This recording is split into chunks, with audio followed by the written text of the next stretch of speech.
Now, amid all this, the question still remains, where does India then stand in terms of the trade deal that was already in the works with the United States amid the Trump tariff episode, this latest episode? And we're being joined by a panel to discuss this in further depth. Joining me is Siddharth Zarabi, Group Editor, Business Today. We also have Prabhu Dayal, former diplomat, and Dr Suvrokamal Dutta, international conservative expert. Thank you, gentlemen, for joining us. Siddharth, I'll quickly first take a question from you.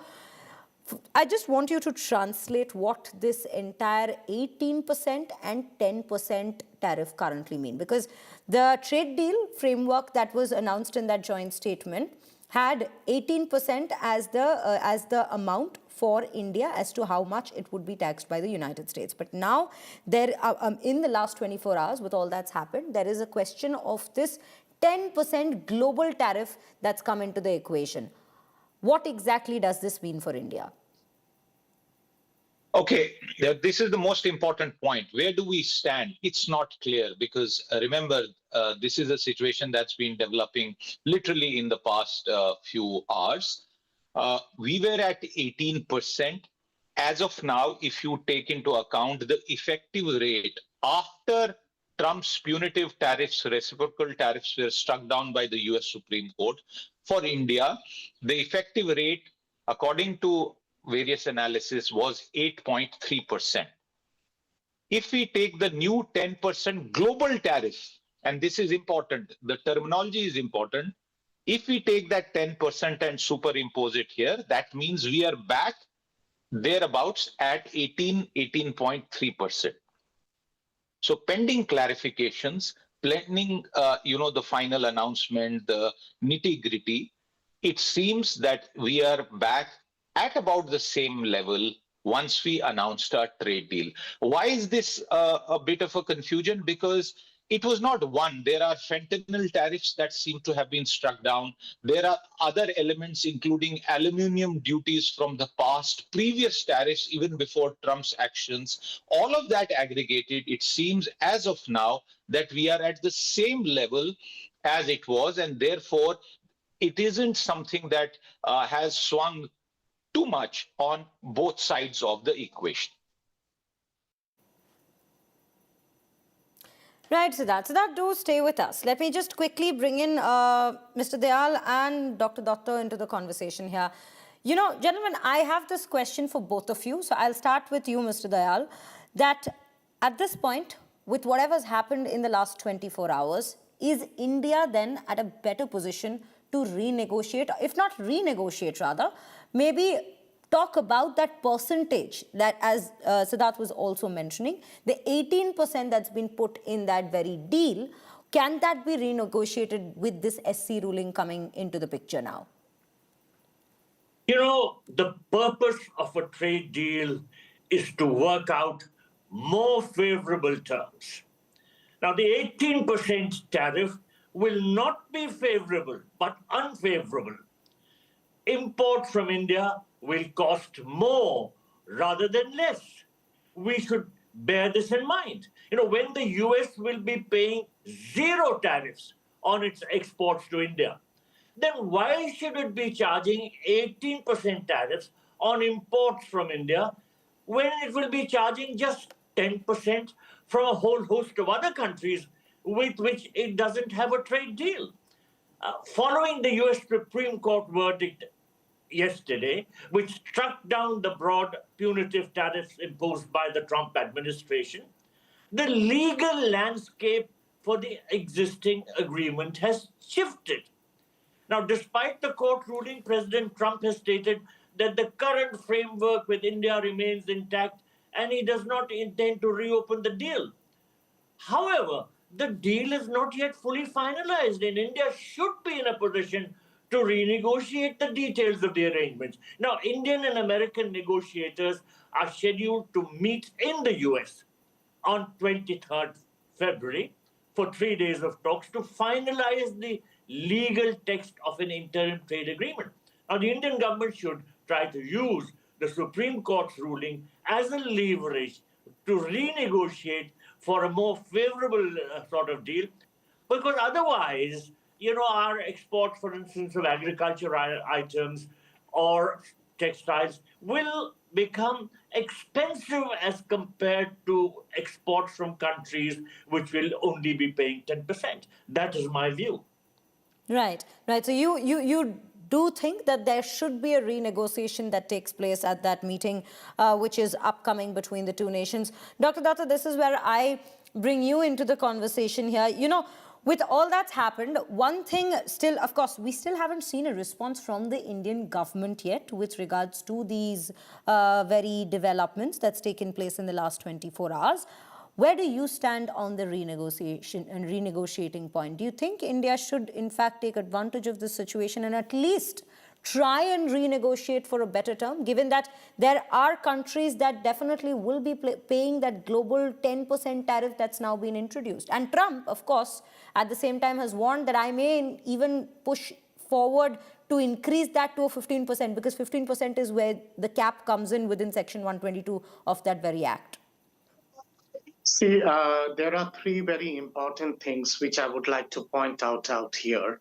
First and foremost, I do not buy the logic of the leader of the opposition that the prime minister doesn't have the authority to renegotiate this deal, because this deal, even if the Supreme Court hearing would not have taken place and the decision of the Supreme Court would not have come, then also this deal would have been operational only from March onwards, after the US delegation would come here and sign the agreement.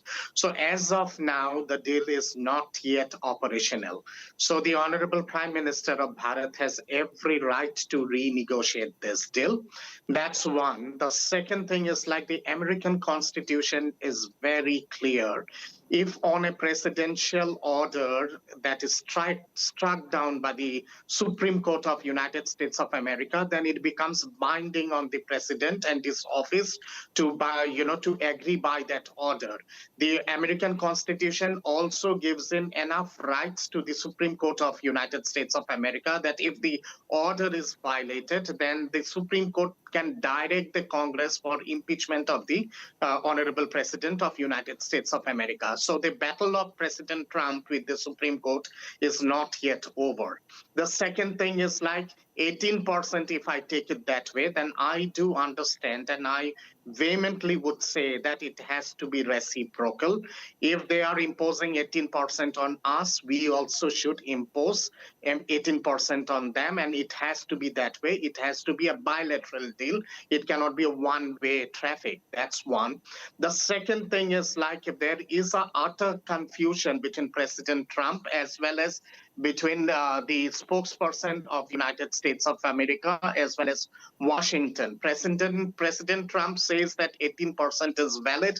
Spokesperson and official of of Washington, they say that it is 10% now at the global level. So when the deal is not yet operational, then in that case the same logic should apply. If it is 10% for the global world, then it has to be 10% for India also. That's the third thing. The fourth thing is, like, when President Trump says that it is 18%, and there is some other version coming from Washington, I think government of India should come up with a clarity regarding this. And I do understand that sooner or later the Indian government and the spokesperson of the External Affairs Ministry would give in a detailed clarification. What I do understand right now is, like, there is utter confusion in United States of America itself, in Washington DC, in White House itself, about the verdict of the Honorable Supreme Court of United States of America.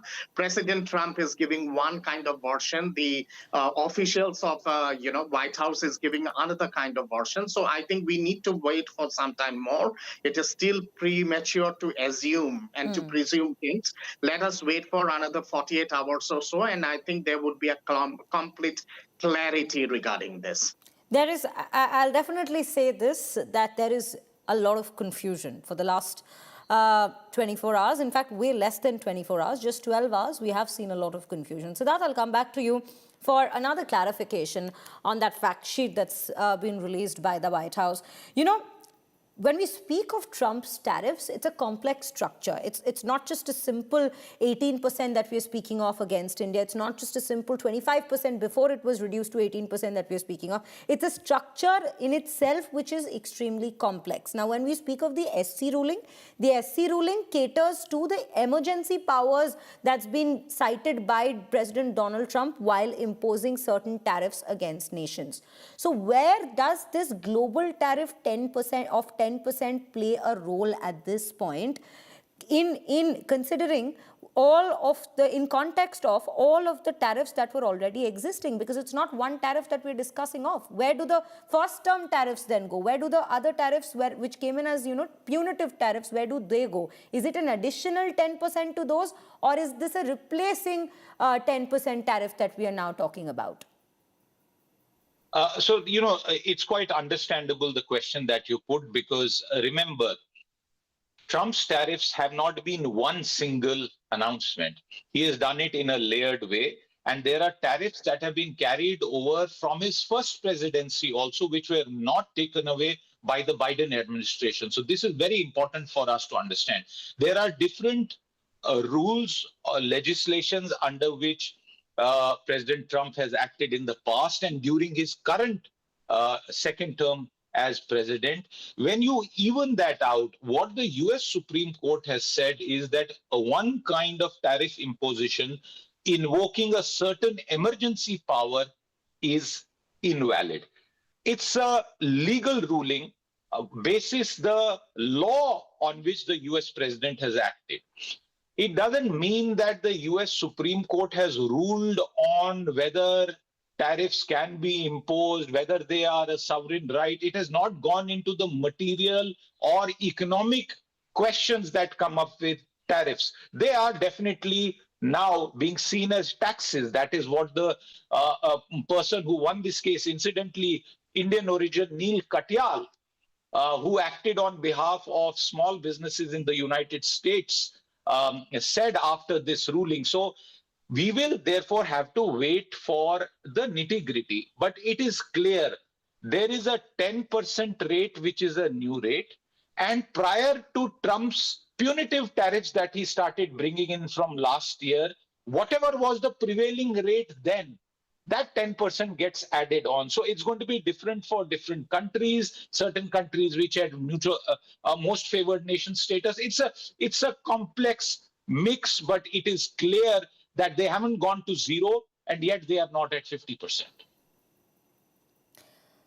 Mr. Dayal, I'll come back to you here into the conversation. Let me understand one thing.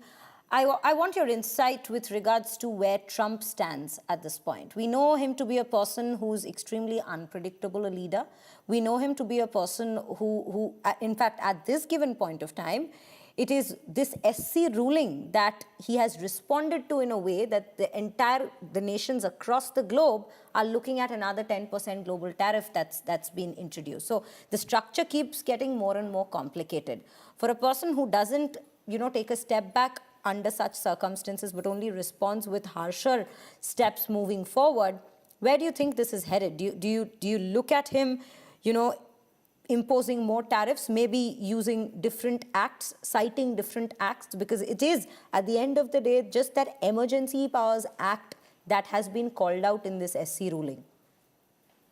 Well, you're right. The only thing which is predictable about Donald Trump is that he is extremely unpredictable. And he has a big ego. And that ego has been badly hurt by the Supreme Court judgment. Now, let me state categorically that the judgment by the Supreme Court says that the president doesn't have the power to unilaterally impose tariffs. The judgment says that the law of the United States does not grant the president unlimited tariff powers under emergency provisions.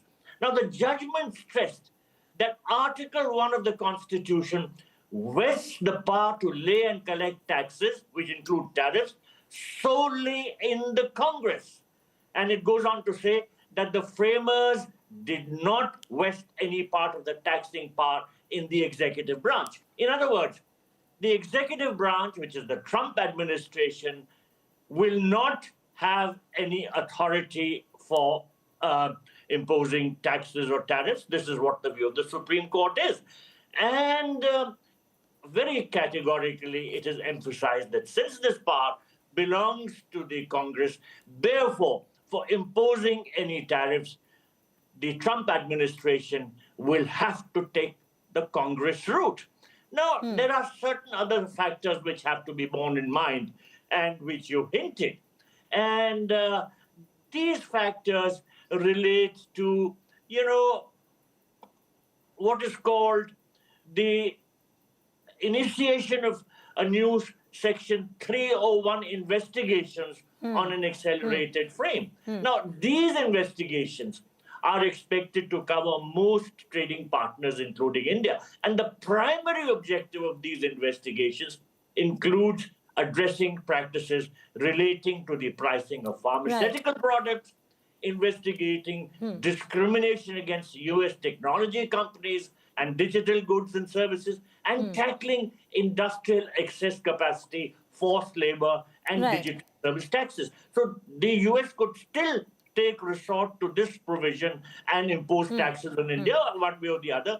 So the whole scenario is fraught with all kinds of possibilities. There is a bit of a catch-22 if we look at this entire situation. Of course, it's not all clear. It's not all black and white for sure from where we are looking at things, at least at this given point of time. Sorry to cut you short there, Mr. Dayal. We are completely out of time. So, Dr. Dutta, I'll just take one short response from you on the current situation. Your point of view on where this entire situation is headed, given that Trump is not one to back down easily, and there's also the entire factor which he's already spoken about, that there is the balance for payment, for which reason he in fact ended up imposing these tariffs in the first place. If he is able to in fact go ahead and prove that to both the Congress and the Supreme Court, then for that matter we might even see the tariffs that he had imposed earlier come back into function and come back into execution. Yes, there is a possibility there because President Trump as a person, he's extremely whimsical. He's a highly egoist person. And on top of that, he's a very big bully.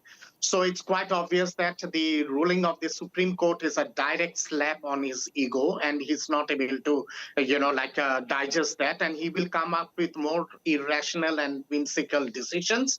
That's the reason why I'm saying that the government of Bharat has to be very stern in its negotiation.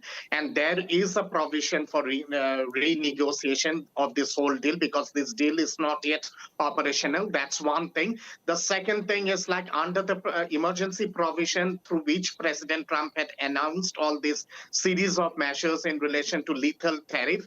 This is something which has been cut down and has been made null and void by the Supreme Court of United States of America. And that is something which is binding on him. Whether he likes it or not, he has to take the Congress route now, and sooner or later he would do it. It's just that he will be crying foul about it, and I'm sure he will be taking several U-turns one after another in the coming few days. Right. Dr. Dutta, thank you so much. And Mr. Dayal, thank you so much for joining us. Siddharth, thank you for your inputs on this particular development that's taken place. Of course, India, at this given point of time, viewers, is very keenly watching because there is a trade deal with the United States that's in the work, and that is why we are, in fact, very not just keenly watching what is exactly going on in the United States, but also cautiously, maybe if there is room for renegotiation at this given point of time or not. All of that will, in fact, come in as the meeting between the two nations, which is scheduled to take place in the upcoming weeks, takes place. On that note, we are wrapping up this very edition of the Bulletin. Thank you so much for joining us, viewers. Do stay tuned to India Today as we keep bringing you all the latest updates and the top stories right here through the day. Thank you for watching.